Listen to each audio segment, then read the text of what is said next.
नमस्कार, India voice देख रहे हैं आप। मैं हूं आपके साथ रिया डंगवाल। देवभूमि समाचार में आप सभी का स्वागत है। बुलेटिन की शुरुआत करेंगे देवभूमि उत्तराखंड की खबरों के साथ। ऋषिकेश सड़क दुर्घटना के बाद मुख्यमंत्री पुष्कर सिंह धामी यूकेडी के पूर्व केंद्रीय अध्यक्ष त्रिवेंद्र पवार के परिवार से मिलने पहुंचे और अपनी संवेदना प्रकट की। सुबह ऋषिकेश में हुए सड़क हादसे के बाद में यूकेडी के दिवंगत नेता त्रिवेंद्र सिंह पवार के परिवार से मिलने मुख्यमंत्री पुष्कर सिंह धामी ऋषिकेश में पहुंचे और अपनी संवेदना जताई। मुख्यमंत्री पुष्कर सिंह धामी ने कहा कि यूकेडी के पूर्व अध्यक्ष त्रिवेंद्र पवार राज्य आंदोलनकारी के रूप में राज्य निर्माण में अहम भूमिका रही है। उनके निधन से उत्तराखंड के लिए एक बड़ी क्षति है। सीएम पुष्कर सिंह धामी ने परिवार को संवेदना व्यक्त की, वहीं हादसे की न्यायिक जांच करने की भी बात कही।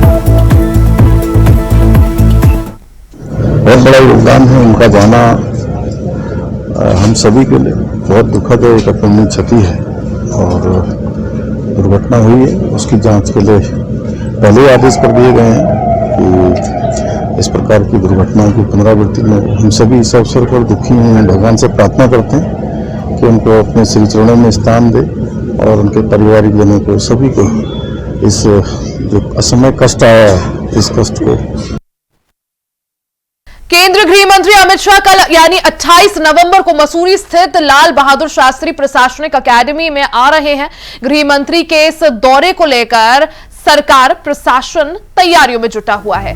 शासन स्तर पर गृह मंत्री के इस दौरे को लेकर अहम बैठक हो चुकी है, जिसमें सुरक्षा जैसे अहम विषयों पर चर्चा की जा चुकी है। गृह मंत्री के स्वागत के लिए बीजेपी के नेता भी कमर कस चुके हैं। कल यानी 28 नवंबर को केंद्रीय गृह मंत्री अमित शाह उत्तराखंड के दौरे पर रहेंगे। वो मसूरी में एक कार्यक्रम में शामिल होंगे। ऐसे में केंद्रीय गृह मंत्री अमित शाह के दौरे को लेकर तैयारियां जोरों से चल रही हैं। केंद्रीय गृह मंत्री अमित शाह कल यानी 28 नवंबर को मसूरी स्थित लाल बहादुर शास्त्री प्रशासनिक अकादमी में आ रहे हैं। ऐसे में गृह मंत्री के इस दौरे को लेकर प्रशासन तैयारियों में जुटा हुआ है। शासन स्तर पर गृह मंत्री के दौरे को लेकर अहम बैठक हो चुकी है, जिसमें सुरक्षा जैसे अहम विषयों पर चर्चा हो चुकी है। गृह मंत्री अमित शाह के स्वागत के लिए बीजेपी के नेता भी कमर कस चुके हैं। भारत के गृह मंत्री और भाजपा के पूर्व राष्ट्रीय अध्यक्ष आदरणीय अमित शाह जी 28 नवंबर को उत्तराखंड के एक दिवसीय भ्रमण पर आ रहे हैं। करीब 11 बजे उत्तराखंड में वो पहुंचेंगे और उसके बाद लाल बहादुर शास्त्री एकेडमी में एक समारोह में शामिल होने के बाद 4 बजे करीब उनकी वापसी दिल्ली के लिए होगी।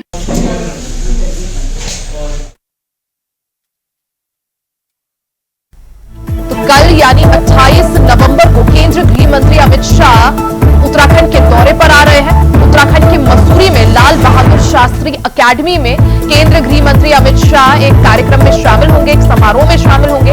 ऐसे में गृह मंत्री अमित शाह के दौरे को लेकर तैयारियां जोरों से चल रही हैं। प्रशासनिक व्यवस्था भी वहां पर लगी हुई है। अमित शाह के दौरे को लेकर तैयारियां जोर शोर से चल रही हैं। भारतीय जनता पार्टी के तमाम नेता भी अमित शाह के स्वागत के लिए तैयारियों में जुटे हुए हैं। ज्यादा जानकारी के लिए सीधा रुख कर लेते हैं संवाददाता धनराज गर्ग का। धनराज, क्योंकि केंद्रीय गृह मंत्री अमित शाह उत्तराखंड के एक दिवसीय दौरे पर आ रहे हैं, कितने बजे वो पहुंचेंगे मसूरी और मसूरी में उनका क्या कुछ कार्यक्रम? जी बिल्कुल, देखिए आपको बता दें कि जो गृह मंत्री हैं अमित शाह, उनका कल उत्तराखंड का दौरा यानी कि 28 तारीख को उत्तराखंड का दौरा रहेगा और सुबह 11 बजे जोली ग्रांट गृह मंत्री पहुंच सकते होंगे। उसके बाद वो रोड मार्ग से कहीं ना कहीं मसूरी पहुंचेंगे और जो कहा जाए कि जो लाल बहादुर शास्त्री एकेडमी है वहाँ पर वो एक कार्यक्रम में सम्मिलित होंगे और वे देखेगा कि इससे पहले कहीं ना कहीं जो पूरी तैयारियां हैं वो प्रशासन की तरफ से भी शुरू कर ली गई है और इसके साथ ही देखिएगा कि जो बीजेपी के नेता हैं उन्होंने भी अपनी तैयारियां पूरी की है, क्योंकि माना यह जा रहा है कि जब जोली ग्रांट गृह मंत्री पहुंचेंगे तो सबसे पहले मुख्यमंत्री पुष्कर सिंह धामी वहां पर मौजूद होंगे, जो उनका स्वागत करेंगे और इसके साथ ही कई कैबिनेट मंत्री भी उनके साथ मौजूद रह सकते हैं और इसके साथ ही वहां से जो रोड मार्ग है उससे वो सीधे मसूरी पहुंचेंगे और जो लाल बहादुर शास्त्री एकेडमी है उसमें कार्यक्रम में सम्मिलित होंगे। और वही माना यह जा रहा है कि शाम तक कहीं ना कहीं गृह मंत्री वापस दिल्ली के लिए रवाना हो जाएंगे। जी बिल्कुल धनराज, जैसा आपने बताया कि सबसे पहले वो सुबह जॉली ग्रांट पहुंचेंगे, ऐसे में गृह मंत्री अमित शाह के दौरे को लेकर किस तरह से तैयारियां की जा रही हैं। भारतीय जनता पार्टी खेमे की बात करें तो उनके स्वागत के लिए क्या कुछ तैयारियां, साथ ही क्योंकि वीवीआईपी मूवमेंट रहेगा, जैसा आपने कहा कि जॉली ग्रांट के बाद वो जो देहरादून से मसूरी जाना है वो सड़क मार्ग से जाएंगे, ऐसे में किस तरह से रूट डाइवर्ट किया गया है, सुरक्षा व्यवस्था के क्या कुछ इंतजाम और स्वागत के क्या कुछ इंतजाम? जी बिल्कुल, देखिए जब गृह मंत्री उत्तराखंड पहुंचेंगे तो जॉली ग्रांट से वो रोड मार्ग से कहीं ना कहीं मसूरी पहुंचेंगे और इस बीच सुरक्षा की दृष्टि से पूरे जो प्रशासनिक अमला है वो लगा रहेगा, क्योंकि एसएसपी अजय सिंह खुद इसकी निगरानी करेंगे और इसके साथ ही देखिएगा कि कई अधिकारी भी उनकी सुरक्षा में लगाए गए हैं और इसके साथ ही जो एसआई है वो भी लगाए गए हैं और प्रत्येक चप्पे चप्पे पर कल यानी कि पुलिस का पहरा रहेगा ताकि किसी भी तरह की सुरक्षा में कोई चूक ना हो, क्योंकि गृह मंत्री है और गृह मंत्री का जो स्वागत है वो बीजेपी के कार्यकर्ता करते हुए नजर आएंगे, क्योंकि माना जा रहा है कि जब भी वो जॉली ग्रांट पहुंचेंगे तो वहां पर मुख्यमंत्री पुष्कर सिंह धामी उनका स्वागत करेंगे, उसके साथ ही कई कैबिनेट मंत्री उनके साथ रहेंगे, वो उनका स्वागत करेंगे और उसके साथ ही आप देखिएगा कि मार्ग पर भी कहीं ना कहीं उनका स्वागत कार्यकर्ता बीजेपी के करते हुए नजर आएंगे। जी बिल्कुल धनराज, यानी स्वागत के इंतजाम पूरे हैं। तो अगर गृह मंत्री अमित शाह के एक दिवसीय दौरे को क्योंकि मसूरी में लाल बहादुर शास्त्री अकेडमी में उनका कार्यक्रम है, क्या कुछ और अन्य कार्यक्रम भी है या सिर्फ महज उसी एक कार्यक्रम में शामिल होने के लिए? जी बिल्कुल, देखिए अभी तक जो कार्यक्रम का निकल सामने आया वो यही आया है कि लाल बहादुर शास्त्री अकेडमी में जो एक कार्यक्रम है उसमें सम्मिलित होंगे, सिर्फ उसी में सम्मिलित होने के लिए उत्तराखंड आ रहे हैं और इसके साथ ही देखेंगे कि मुख्यमंत्री पुष्कर सिंह धामी उनसे मुलाकात कर सकते हैं और उत्तराखंड के अंदर लगातार बन रहे जो रोड है, विकास कार्य है, उनको लेकर अमित शाह से वो चर्चा कर सकते हैं, क्योंकि आप देखिएगा कि दिल्ली देहरादून हाईवे मार्ग कहीं ना कहीं तैयार हो चुका है, उसका उद्घाटन के लिए भी कहीं ना कहीं उनसे आग्रह कर सकते हैं कि उसके उद्घाटन के लिए अमित शाह यहाँ पर पहुंचे हैं, इसके लिए मुख्यमंत्री पुष्कर सिंह धामी उनसे आग्रह कर सकते हैं और उसके साथ ही विकास कार्य उत्तराखंड के अंदर चल रहे हैं उसको लेकर मुख्यमंत्री अमित शाह बिल्कुल, यानी उत्तराखंड के विकास को और गति देने के लिए गृह मंत्री अमित शाह के इस दौरे पर सभी की नजर है। हालांकि वो एक समारोह में यहाँ पर शामिल होंगे मसूरी में। धनराज, बहुत बहुत शुक्रिया जानकारी।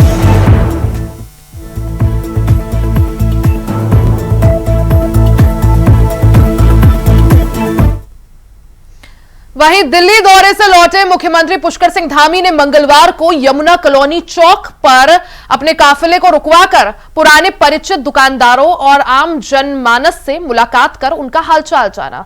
अपनी पुरानी यादों को ताजा करते हुए सीएम पुष्कर सिंह धामी दुकानों में खरीदारी करने पहुंचे। मुख्यमंत्री ने वहां पर उपकर पान भंडार में राजेश कुमार यानी राजू भैया से भी मुलाकात की। मुख्यमंत्री पुष्कर सिंह धामी को अपने बीच में पाकर राजेश कुमार भावुक नजर आए। मुख्यमंत्री ने और भी कई लोगों से मुलाकात कर उनके हालचाल जाना और सरकार की विभिन्न योजनाओं का फीडबैक भी लिया।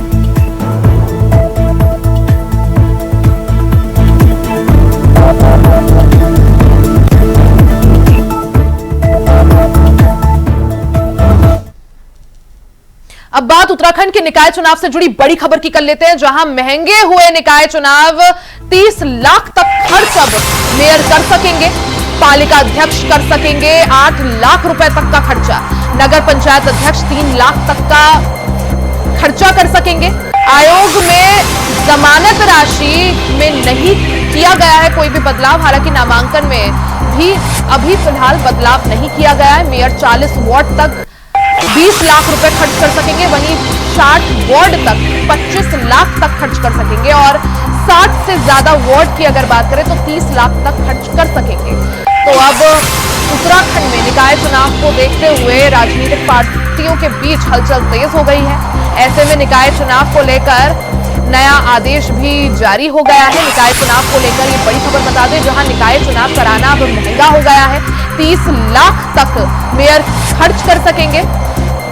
ज्यादा जानकारी के लिए सीधा रुख कर लेते हैं संवाददाता अभय कैंपुरा का। अभय, हालांकि निकाय चुनाव को देखते हुए हलचल तेज है, ऐसे में राजनीतिक पार्टियां जहां अपनी तैयारी में जुटी है, वहीं अब निकाय चुनाव में कितना खर्च मेयर कर सकेंगे उसको लेकर भी चीजें बदल गई हैं। बिल्कुल, ये कह सकते हैं कि अब निकाय चुनाव और महंगा यहाँ पर हो गया है। जो निर्वाचन आयोग की तरफ से जो इस समय जो जमानत राशि या फिर जो खर्च करने की जो समय सीमा होती है, खर्च करने के जो राशि होती है, उसको लेकर इस बार संशोधन करने का काम यहाँ पर किया गया है। अब जो ये कह सकते हैं कि जो प्रत्याशी होंगे वो अपना जो फॉर्म होता है, जो चुनावी फॉर्म होता है, आवेदन करने वाला आवेदन फॉर्म और जमानत राशि, उसमें किसी प्रकार का कोई बदलाव यहाँ पर नहीं हुआ। लेकिन जो उनके द्वारा जो खर्च की जाने वाली जो चुनावी राशि होती है, जिसके जरिए अपना प्रचार प्रसार यहाँ पर कर सकते हैं, उस राशि को बढ़ाने का काम यहाँ पर किया गया है। यानी जो मेयर होंगे, अब अगर वो 100 वार्ड का उनका नगर निगम है, 7 वार्डों से अधिक वार्ड उसके नगर निगम में आते हैं, तो फिर उसकी जो समय खर्च करने की जो राशि है वो 30 लाख रुपए यहाँ पर कर दी गई, जबकि पूर्व में ये राशि 16 से 20 लाख हुआ करती थी। लेकिन इस बार उसमें परिवर्तन यहाँ पर हो पाया और अब 30 लाख रुपए तक वो वहाँ पर अपने निकाय चुनाव में खर्च कर सकते हैं। इसी प्रकार से पालिका अध्यक्ष के चुनाव में भी ये राशि 8 लाख रुपए यहाँ पर कर दी गई है।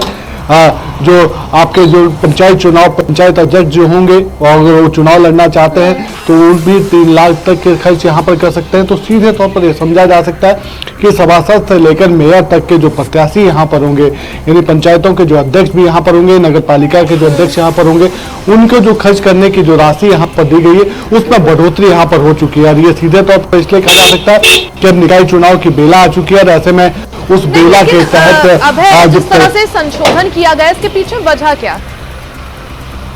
जी बिल्कुल, ये कह सकते हैं कि लगातार जो प्रत्याशी हैं, चाहे राजनीतिक दलों के हो या निर्दलीय प्रत्याशी, वो अपनी इस जो राशि है उस राशि को कम होना यहाँ पर बता रहे हैं, जिसके चलते कह सकते हैं कि परिसीमनों के चलते उनके जो दायरा होता है, जो समय सीमांकन का मूल्यांकन होता है, उसमें बढ़ोतरी यहाँ पर हो चुकी है। ऐसे में जो खर्च की जो राशि है उस राशि को बढ़ाने की मांग उनकी तरफ से लगातार यहाँ पर की जा रही थी और यही वजह रही कि इस बार आयोग की तरफ से उस राशि को बढ़ाने का काम यहाँ पर कर दिया गया और कोशिश अब यही रहेगी कि इस जो राशि, जो खर्च समय की जो राशि है उसको तय सीमा के भीतर खर्च करने का काम यहाँ पर किया जाए, क्योंकि पूरी तरीके से निगरानी यहाँ पर रहेगी कि किसी भी प्रकार से जो राशि समय आयोग की तरफ से जो खर्च करने की जो राशि तय की गई है उससे ज्यादा यहाँ पर प्रत्याशी खर्च ना कर पाए।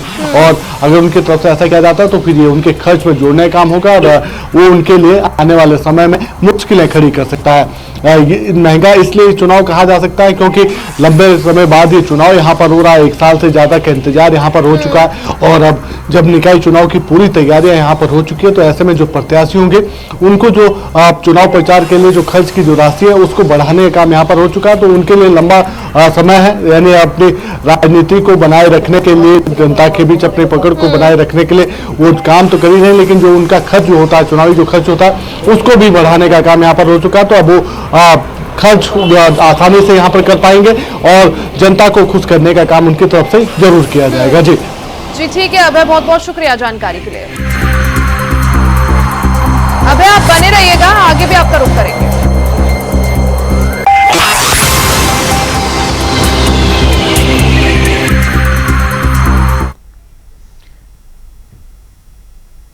यहां रुकेंगे एक छोटे से ब्रेक के लिए, जल्द वापस लौटेंगे, कहीं जाइएगा नहीं।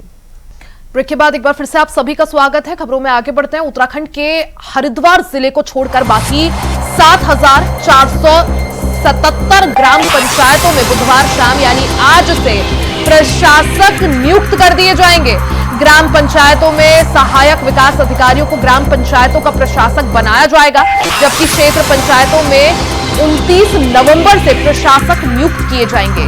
शासन ने इस संबंध में आदेश भी जारी कर दिया है। सचिव चंद्रेश कुमार के जारी आदेश के मुताबिक हरिद्वार जिले को छोड़कर राज्य की सभी गठित ग्राम पंचायतों को 27 नवंबर को कार्यकाल समाप्त हो रहा है, जिनमें नई ग्राम पंचायतों के गठन या कार्यभार ग्रहण करने की तिथि से 6 महीने के भीतर जो भी पहले हो प्रशासक नियुक्त किए जाएंगे।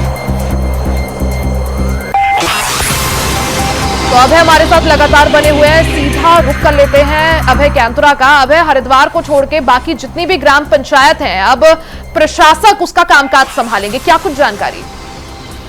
जी बिल्कुल, इंडिया वेस्ट लगातार इस बात को यहाँ पहले से प्रमुखता से उठाता आया था कि जो पंचायत चुनाव होंगे वो इस बार तय समय पर यहाँ पर नहीं हो पाएंगे और आज वही सब चीजें यहाँ पर हो रही है। यानी ये कह सकते हैं कि आज 27 नवंबर है और आज जो पंचायतों का कार्यकाल है वो आज समाप्त यहाँ पर हो रहा है। आज शाम से जो प्रशासक होंगे उन प्रशासकों के हवाले ये ग्राम पंचायतें यहाँ पर हो जाएगी। 29 नवंबर को क्षेत्र पंचायतों का कार्यकाल समाप्त हो रहा है, तो 29 नवंबर की शाम से ये कह सकते हैं कि प्रशासकों के हवाले क्षेत्र पंचायतें यहाँ पर हो जाएंगे। और अभी तक ये कह सकते हैं कि जो शासन की तरफ से आदेश जो जारी किए गए उसमें सहायक जो विकास अधिकारी, सहायक ग्राम विकास अधिकारी जो यहाँ पर होता है उसको पंचायतों का प्रशासक नियुक्त करने का काम यहाँ पर कर दिया गया है। क्षेत्र पंचायतों में एसडीएम को प्रशासक बनाने का काम यहाँ पर हो चुका है। और अभी तक ये कह सकते हैं कि पंचायत चुनावों को लेकर कोई तैयारी यहाँ पर नहीं हो पाई, जबकि तय समय पर ये सब चीजें हो जानी चाहिए थी। जो पंचायत राज का जो एक्ट है वो ये कहता है कि जैसे ही कार्यकाल समाप्त होता है तो उससे पहले ही पंचायत चुनाव यहाँ पर हो जाने चाहिए, ताकि नए कार्यकाल को आगे सुचारू रूप से बढ़ाने का काम यहाँ पर किया जा सके। पुराने कार्यकाल को बढ़ाने का किसी भी प्रकार से कोई प्रावधान कानून में यहाँ पर पंचायत राज के नहीं है। जबकि जो पंचायत प्रतिनिधि है वो लंबे समय से मांग कर रहे हैं कि कोविड के दौरान उनका जो कार्यकाल था वो सही तरीके से नहीं हो पाया था, यानी कोविड के दौरान कोई काम वहां पर नहीं हो पाए थे, प्रभावित उनका कामकाज आ रहा। ऐसे में उनका जो कार्यकाल है वो 2 साल के लिए और बढ़ाने की मांग उनकी तरफ से यहाँ पर की जा रही थी। लेकिन पंचायत राज का जो एक्ट है उसमें किसी भी प्रकार से कार्यकाल को बढ़ाने का प्रावधान नहीं है। और ऐसे में अब ये कह सकते हैं कि आज जब पंचायतों का कार्यकाल समाप्त हो रहा है तो प्रशासक नए मुखिया तौर पर ग्राम पंचायतों की जिम्मेदारी संभालते हुए नजर आएंगे। जी, अब है पहले निकाय चुनाव देरी से, क्योंकि उसमें देरी होना, अब पंचायतों में निकाय जो है पहले से जो नगर निकाय है वो प्रशासक उसको भी देख रहे हैं, अब पंचायतों का भी कार्यभार उनके पास और पंचायतों का भी कामकाज वो देखेंगे। किस तरह से देखा जाए, आखिर क्या वजह कि उत्तराखंड में इतनी देरी, निकाय चुनाव समय से ना होना, फिर पंचायत चुनाव, फिर छात्र संघ चुनाव, इसको लेकर विपक्ष कई बार सवाल भी उठाती रही है। जब पहले विपक्ष की जो वाजिब है जो सवाल है इस समय सत्ता पक्ष को घेरते हुए नजर भी आ रहे हैं, क्योंकि सीधे तौर पर कह सकते हैं कि 1 साल का समय यहाँ पर हो चुका है, पूरे प्रदेश में निकायों के चुनाव यहाँ पर नहीं हो पाए। छात्र संघ चुनाव जो 20 सितंबर तक हो जाने चाहिए थे, जिसकी खुद शिक्षा विभाग की तरफ से जो तामा यहाँ पर दिया गया था उसमें साफ तौर पर कहा गया था कि 20 सितंबर तक छात्र संघ चुनाव हो जाने चाहिए, तो वो अब तक नहीं हुए, जबकि 3 महीने से ज्यादा का समय और यहाँ पर व्यतीत हो चुका है। और ऐसे में अभी भी उन चुनावों को लेकर कोई स्थिति स्पष्ट नहीं हो पाई है। निकाय चुनाव में भी कह सकते हैं कि सरकार ने जो हलफनामा दिया था कि 25 दिसंबर से पहले निकाय चुनाव को कराने का काम यहाँ पर किया जाएगा, लेकिन उसका आरक्षण अभी तक तय नहीं हो पाया, यानी उसकी जो तिथियां वो भी अभी तक घोषित नहीं हो पाई है। अब ये कह सकते हैं कि पंचायतों का कार्यकाल भी यहाँ समाप्त हो रहा है और वो भी प्रशासक के हवाले यहाँ पर जाने का काम हो रहा है। तो ये सीधे तौर पर कह सकते हैं कि लगातार सरकार के लिए बड़ा चिंता का विषय यहाँ पर बन रहे हैं कि जो पंचायत चुनाव भी अब आगे टलते हुए नजर आ रहे हैं, उनमें भी देरी हो रही है। तो ये सीधे तौर पर सरकार के लिए तो चिंता का विषय है, लेकिन विपक्ष के लिए बड़े मुद्दे ये बन रहे हैं जो सत्ता पक्ष को घेरने के लिए उनके काम यहाँ पर आ रहे हैं। जी, क्योंकि अब जो पंचायतों का कार्यकाल है अब है वो समाप्त हो रहा है और ऐसे में आज से जो प्रशासक है वो सारा कामकाज देखेंगे। किस तरह से अब आगे तैयारी की जाएगी, कैसे देखा जाएगा सब कुछ? जी बिल्कुल, अब ये कह सकते हैं कि कोई जो जनप्रतिनिधि होगा वो किसी प्रकार से कोई घोषणा तो ग्राम पंचायत नहीं कर पाएगा, ना ही उनको लेकर कोई काम यहाँ पर रहेगा, उसका कोई हस्तक्षेप वहाँ पर नहीं होगा। जो विकास के जो काम सुचारू रूप से इस समय गतिमान है उनको देखने का काम प्रशासक की तरफ से यहाँ पर किया जाएगा। और अगर कोई आवश्यकता पड़ती है तो प्रशासक अपने जो जिले के जो अधिकारी हैं उनसे बातचीत करके वहाँ पर पंचायतों में बजट को लाने का काम वहाँ पर करेगा, ताकि जो पंचायतों के काम काज वो गतिमान रूप से यहाँ पर चलते रहे, उसमें किसी प्रकार का कोई अवरोध यहाँ पर ना आए। तो बिल्कुल, यानी नगर निकाय के बाद अब जो पंचायत है उसका कार्यकाल भी समाप्त हो रहा है और यही वजह है कि अब जो प्रशासक हैं वो पंचायतों का कामकाज भी देखेंगे। अब बहुत बहुत शुक्रिया।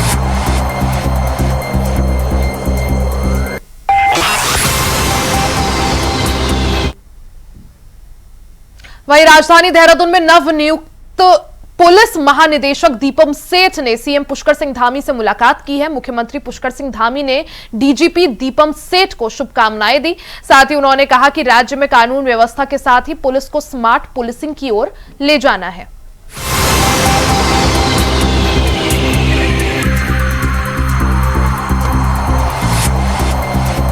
तो देहरादून में नवनियुक्त पुलिस महानिदेशक दीपम सेठ ने सीएम पुष्कर सिंह धामी से मुलाकात की है। मुख्यमंत्री पुष्कर सिंह धामी ने डीजीपी दीपम सेठ को शुभकामनाएं दी। साथ ही उन्होंने कहा कि राज्य में कानून व्यवस्था के साथ ही पुलिस को स्मार्ट पुलिसिंग की ओर ले जाना है।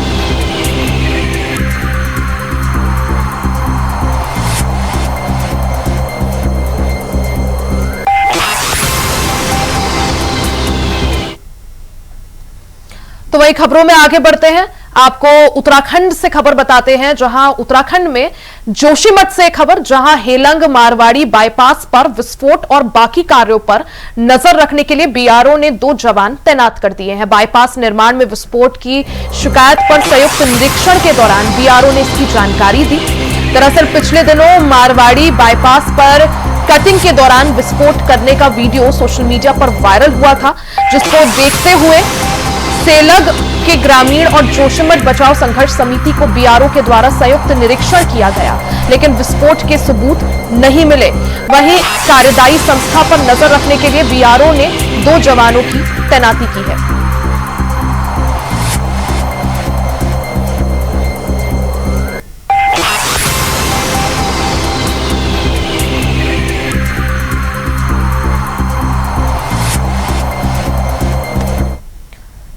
इसी के साथ उत्तराखंड समाचार में फिलहाल के लिए सिर्फ इतना ही। खबरों का सिलसिला जारी रहेगा, बने रहे हमारे साथ।